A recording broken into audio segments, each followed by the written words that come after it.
አንቺ መቼም አትለወጭም። በአንቺ ምክንያት በጣም ደከምኩኝ።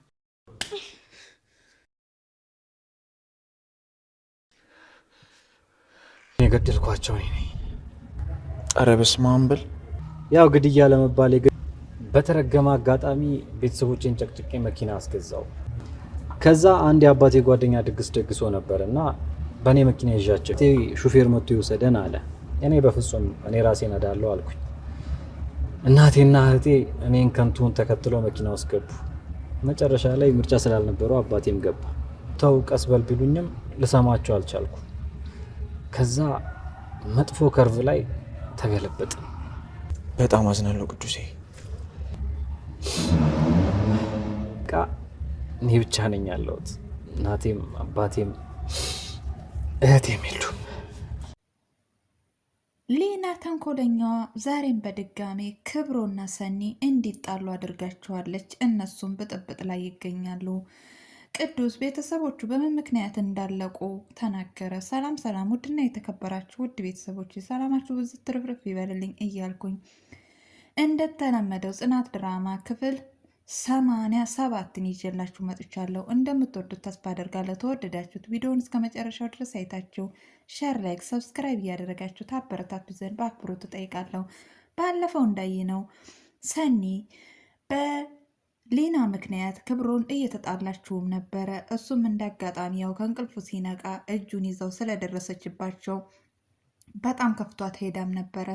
ዛሬ ላይ ክብሮ እቤት ድረስ ሰኒን ይቅርታ ሊጠይቅ ሄዷታል። ነገር ግን ይቅርታው ልትቀበል አልቻለችም። በጣምም ተናዳም ነበረ። ለመመጣክ ምን ትሰራለክ እያለችም ስትለውም ነበር። እሱም ነገሮችን ሊያስረዳት ቢሞክር ነገር ግን እሷ ልትረዳው አልቻለችውም። በዚሁም አጋጣሚ ሁለቱም ጸብ ላይ ይደርሳሉ። ትመጻደቃለክ ምናምን በሚለው ቃል በጣም ከብዶታል። ትመጻደቅብኛለክ ብለዋለች። እኔ አንቺ ቤት መመላለሴ መመጻደቅ አይደረግሽው እኔ ለካ እንደዚህ ነበርኩኝ እያለም በጣም ሲጸጽተውም ነበረ። ሁለተኛ ቤትሽ አልመጣም እያለም ሲል ነበረ። እሷም ተናዳ በጥፊ መታዋለች። ክብሩም እንግዲህ ለሴቶች ክብር ስላለው ምንም አልመታትም ማለት ነው። እኔ በሴት ልጅ ላይ እጅ አላነሳም ብሎ ብሏታል። በዚሁም አጋጣሚ ሁለተኛ ቤትሽ አልመጣም ብሎ ተነስቶ ጥሏት ሄዷል። እሷም በጣም ጸጽቷት ሰኒ ምንድን ያደረግሽው እያለች ራሷን እየጠየቀችም ነበረ። የሆነውም ያደረገችውም ነገር በጣም ጸጽቷታል። እሱም ጥሏት ይሄዳል። በዚሁም አጋጣሚ ተከትለውም እየጠራችው ስትሄድ እሱ ሄዷል ጥሏት ማለት ነው። እንደገና ካፌ ላይ ቁጭ ብላ ይቅርታ ልትጠይቀው ጠርተውም ነበር። እሱም ስራ እንደሆነ መምጣት እንደማይችል ይነግራታል። በጣምም ትናደዳለች። በዚሁም አጋጣሚ ተነስታ እየሄደች እያለ ቅዱስ በመኪና መንገድ ላይ አስፋልት ላይ ያገኛታል። ተግዛም ነበር ያገኛት። ነይ ልሸኝሽም እያላትም ነበር። ነገር ግን ሌላ ሰው መስሏት ሌላ ነገር ስታወራውም ነበረ። በዚሁም አጋጣሚ እሱ መሆኑን ስታቅ ቅዱስ መሆኑን ቅዱሴ ነክ እያለችም ስትል ነበረ። ታንዴም ሁለቴ ቤትሽ እንዳላደረስኩሽ ዛሬ ሸመደልሽኝ እያለም ሲላትም ነበረ። አይ ስላላየሁክም ነው ስትለው እንዴት በድምፅ ያታቂኝም ማለት ነው እያለም ሲላት እንግዲህ ከዛን ልሸኝሽ አሁን ምን ይሻላል እያለም ሲላት አይ እኔ በእግሬ ሄዳለሁ ሂድን ብትለው ዝናብም መጥቷል ጫማሽን ቆጥቢ እያለም ሲያሾፍባት እንግዲህ በዚሁም አጋጣሚ አብረውም ገብተው ነበር። አንዳንድ ጨዋታዎችን እየተጫወቱ ሄደዋል ማለት ነው። እየሄዱም እያሉ እሷም ወደ ጽናት ጋር ሄደም ነበረ። ጽናትም ጋር ስትሄድ እንግዲህ በጣም ደብሯትም ነበረ። ጽናት ምን ሆነሻል ሰኒ እያለቻትም ስትጠይቅ ነገር ግን ልትነግራት አልቻለችም። እየሆነው ያለውን ነገር ሰኒ የተናደደችው በክብሮ ነው እንግዲህ። በዚሁም አጋጣሚ የሆነውን ነገር ልትነግራት አልቻለችም። ተይ ግን ንገሪኝ እያለቻትም ነበረ። ምንም ልትነግራት አልቻለችም። በቃ ሌላ ቀን እመጣለሁ ብላት አሁንም ጥላት ሄዳለች። ተከትላትም ሄዳ ብትጠራትም ምንም ልሰማት አልቻለችም። በዚሁም አጋጣሚ እንደገና በጣም ጸጽቷት እንግዲህ ሳሎን ላይ ቁጭ ብሎ ኪራ ክብሮ ይመጣል። ሲመጣም እንግዲህ በጣም ተናዶ ምን የማትሰማ ሴት ነች ምናምን እያለም ሲል ማነች እያለ ግራ አጋብቶት ነበር ለኪራ። መጨረሻም ላይ እንግዲህ ሰኒም እንደሆነች ይነግረዋል። ነገር ግን ኪራ የቢሮ ሰው ነች፣ የቢሮ ሰራተኛ ነች እያለም ግራ ተጋብቶም ነበረ። ለምን ታዲያ አንተ አትመክራትም አትነግራትም እያለም ሲል በሩን ዘጋች ብሎም ይለዋል። ነገር ግን በሩን የዘጋችው ሰኒ ነች። ኪራ አልገባውም ነበር። መጨረሻ ላይ ነገሮችን ሁሉ ነግሮታል። ሰኒ ነች የጸባችን ምክንያትም ደግሞ ሊና ነች ብሎ ነግሮታል። እንግዲህ በጣምም ተጸጽቷል። እንዴት እንደዚህ ይሆናል? ምን ብትናገረው ነው እንደዚህ የተናደደው ብሎ ኪራም እንግዲህ ወደ ጽናት ጋር ሄዷል። ጽናት ክፍሏ ውስጥ ቁጭ ብላም ነበረ። ለምን አልተኛሽም? ደብሮሻል? ምናምን ሲላት እንግዲህ ደክሞኝ ነው ትንሽ አረፍ ልበል ብዬ ነው ብላም ትለዋለች። ለምን አትተኝም? ተኝም ታዲያ ሲላት ክብሮ በሩን ቆልፎ ተኝቷል። ለራት ሳልሰጠው አልተኛም ብላ ትላለች። ለክብሮ እንደዚህ ደክሞች ለክብሮ የምታስቢው ክብሮ እኮ እንኳን የተሰራ ሰርቶ የሚበላ ሰው ነው ምናምን ብሎም ይላታል። አዎ እሱማ ልክ ነህ እያለችም እያለው ግን ምን ሆኖ ነው በጣም ተናዷል ብሎም ይላታል። ለካስ ተናዶ ነው እንዴ በሩን ቆልፎ የተኛው ብላም ትለዋለች። ክብሮ በዛሬው ሰዓት እንኳን ሰርቶ ሊበላ የተቀረበለትን የሚበላ አይመስልም እያለም እንግዲህ አንዳንድ ነገሮችን እንዴት ክብሮ ለሴቶች የሚያስብ እንደዚህ አይነት ሰው ታናደዳችሁ እናንተ ሴቶች እኛን ጨጓራችንን ትልጣላችሁ እያለም እንግዲህ ሲያሾፍባትም ነበረ። በጅምላ እኮ እየጨፈጨፍከን ነው እያለችው እሷም ስትለውም ነበረ። በዚሁም አጋጣሚ ሊና ሳሎን ላይ ቁጭ ብላ እንግዲህ ክብሮ ጋር ሄደችው። ክብሮ ጋርም ትሄድና ያለውን ነገር አላስልሳ እንግዲህ አንገቴን እሸኝ ትለዋለች። በዚሁም አጋጣሚ አንገቷን እያሻት እያለ አሁንም በድጋሚ ሰኒ ተመልሳ ትመጣለች።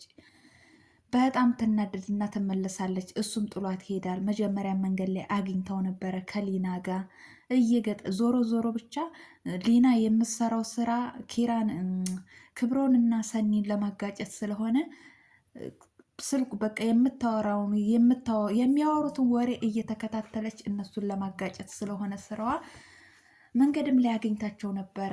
በዚሁም አጋጣሚ ተናዳ ሄዳለች። ምንም ሲከተላት ልሰማው አልቻለችም። አሁንም አንገቷን ማሳጅ ሲያደርግላት መታ በጣም ተናዳ ሄዳለች። ነገር ግን ክብሮ ሮጦ ተከትሎ ሄዷት አሁንም ችግሩ ምክንያቱን ሊነግራት ምንም ልትሰማም አልቻለችም። ሂድ እሽላት ተይ እያለም ቢላት እንግዲህ ገደል ግባ ብለው ጥለው ሄዳለች። ናሆሚ ማነች መራዊት ለምን ስራ ትሰራለች እያለ በጣም እየተናደደ ነው። እሷም ደግሞ ቁጭ አልልም እሰራለሁ፣ ስራ ታልሰራሁ ያመኛል፣ በሽታዬን ነው የማስታውሰው እያለችም ስትልም ነበረ። በዚሁም አጋጣሚ ሰኒና ጽናትና መራዊት ቁጭ ብሎ ካፌ ላይ እያወሩም እያለ እንግዲህ ግን ሰኒ ምን ሆና ነው መታም አታውቅም እያሉም እንግዲህ በዚሁም አጋጣሚ ደውለውላትም ነበረ። ስራ ቦታ እንደሆነች ማታ እንደምትመጣ ትነግራቸዋለች። በዚሁም አጋጣሚ እየተደሰቱም ነበረ። ሰኒ በጣም የተናደደችበት ምክንያት እንዲህ ዋነኛው ምክንያት ይቺ ነገረኛ ሊና ነች። እንግዲህ ሊና የጽናትንና የኪራን ህይወት በጥብጣ አሁን አልያዝ አልሸነፍ ተሸናፊ ስትሆን እንደገና ወደ ሰኒ ዞራለች ማለት ነው። ወደ ሰኒም የዞረችባት እንግዲህ ከሷ ሌላ ቂም የያዝኩት ሰው የለም በማለት ነው። ስልክም እየደወለች እንግዲህ የሴራዋን ለጓደኞቿ ስትነግር ነበረ። በዚሁም አጋጣሚ ጽናት ቆማ ታዳምጣታለች። በጣም ተናዳ ለሰኒ ነው እንደዚህ የምታደርጊው እያለችም ስትላትም ነበረ። በጣም ደንግጣ ሊናም አይደለም ስላናደደች ነው ብላም ስትላት ብታናደድሽም እንደዚህ ማድረግ አትችይም እያለችን በክፋት አትውሰጂው እያለቻትም ስትላት፣ ነገር ግን ጽናት በጣም ተናዳ ነበረ። ይሄን ነገር አብረን ከእሷ ጋር እናወራዋለን ብላ ጥላት ተነስታም ትሄዳለች። እንግዲህ በዚሁም አጋጣሚ የሚያሳዝነውና ልብ የሚሰብረው ነገር ቅዱስ ቤተሰቦቹ በምን ምክንያት እንዳለቁ እንግዲህ ለኪራ ነገረው። ቤተሰቦቹም ያለቁት ብር አላቸውም ነበረ። እኔ በዛም ሰዓት መኪና ታልገዛችሁልኝ ብያቸው መኪና ገዙልኝ። በዚሁም አጋጣሚ እንግዲህ ተጓደኞች ጋር እየሰከርኩ እያናደድኳቸውም ነበር። ግን እነሱ ብር ስላላቸው ምንም ነገር አልመሰላቸውም ነበረ። ወንድምየው የአባቴ አጎቱ እንግዲህ ድግስ ሲደግስ ይዣቸው ሄድኩ። በዛም አጋጣሚ ሁላችንም ጠጣን። እኔም በጣም ጠጥቼ ነበረ።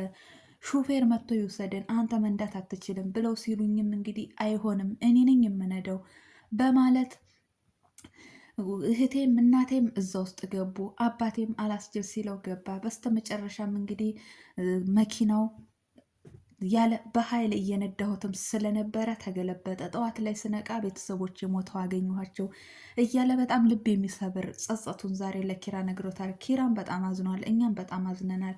እንግዲህ አይዞ ብሎታል። እኔ ሁሉም ነገር ትንሽ ስትናገሩኝ የሚከፋኝ ለዛ ነው ምናምን እያለውም ሲሉም ነበረ። በዚሁም አጋጣሚ እንግዲህ ጽናት ለመራዊት ሰራተኛ ሊያመጣላት እንደሆነ ናሆሜ ይነግራታል። እያወሩም እያሉ እንግዲህ ናሆሜ ሌላም ስራውም እንግዲህ እየሰራ ያለው ስራ ዛሬ ላይ ተስተካክሎለት ሁሉም ነገር በእጁ እንደሆነ ለመራዊት ይነግራታል። መራዊትን በጣም ትደስታለች። የኔ ጀግና ይገባሃል፣ ለአንተ እኮ ይሄ ባይሆን ነው የሚቆጨው እያለችም እንግዲህ ስታቆላመጠውም ነበረ። ተይ እንደዚህ አትሁኝ እያላትም እንግዲህ አንዴ ፊቱን አንዴ ምን እንግዲህ በመሳም ስትቦጭቀውም ነበረ።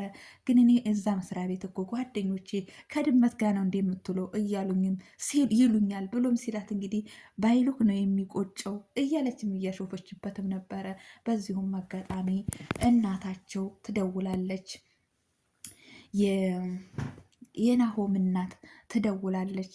የናሆም እናት እያወሩ እያለ ነው እንግዲህ መራዊትና ናሆም ቁጭ ብለው ደስታቸውን የስራውን ሁሉን ነገር ደስታ እየነገራትም እያለ በዚሁም አጋጣሚ እናታቸው ድንገት ትደውላለች። ሌሊትን የደወለችው በጣም ይደነግጣሉ።